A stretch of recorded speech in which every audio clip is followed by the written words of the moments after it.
While everyone is watching Europe and Asia, a silent invasion is happening right in our own backyard. Russia is building an empire on ice, a network of military bases and economic lifelines in the harshest place on Earth. And as the ice melts, a new Cold War is starting. The North is no longer ours. The Arctic. For generations, we saw it as a pure, untouched wilderness, the last frontier. But for Vladimir Putin's Russia, it's something else. It's a treasure chest and a strategic high ground. And they are claiming it, one icy mile at a time. Russia has the longest Arctic coastline in the world, over 15,000 miles. For centuries, this was just a frozen barrier, almost impossible to cross. But climate change is changing the map. The ice is pulling back, and that's opening up new shipping routes and, more importantly, access to an incredible amount of wealth. It's estimated that the Arctic holds 13% of the world's undiscovered oil and a massive 30% of its undiscovered natural gas. We're talking about trillions of dollars. And Russia is making sure it's the one who holds the keys to this frozen kingdom. This isn't just about drilling for oil, though. It's about control. And for Russia, control starts with military power. Since 2014, Russia has been on a military building spree in the Arctic. They've reopened and modernized dozens of old Soviet-era bases. They've created a chain of fortified outposts across their northern border. Think of it like a new Iron Curtain, but this one is made of ice and steel. These aren't just small outposts. Bases like the Arctic Trefoil are high-tech facilities. They can support 150 soldiers for more than a year, completely on their own. They're moving in advanced S-400 air defense systems, anti-ship missiles, and powerful radar that can see for hundreds of miles. Russia's powerful northern fleet is the centerpiece of this strategy. It's their largest naval fleet and includes many of their nuclear submarines. These subs can hide under the polar ice cap for months, undetected.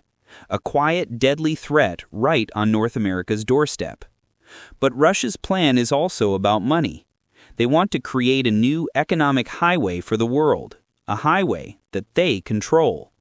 It's called the Northern Sea Route. As the ice melts, this route is becoming a real alternative to the Suez Canal. It can cut the travel time between Europe and Asia by up to 40%. For Russia, this is a massive opportunity. They are building a fleet of nuclear-powered icebreakers, something no other country has, to keep this route open all year long.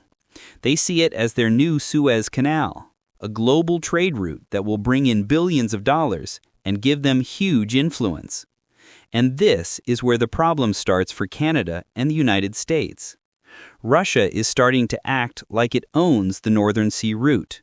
They're demanding that foreign ships ask for permission to pass through. And they're charging them fees for a Russian icebreaker escort. The United States and other countries say these are international waters. For Canada, the stakes are huge. The Northwest Passage, which runs through Canadian islands, is also opening up.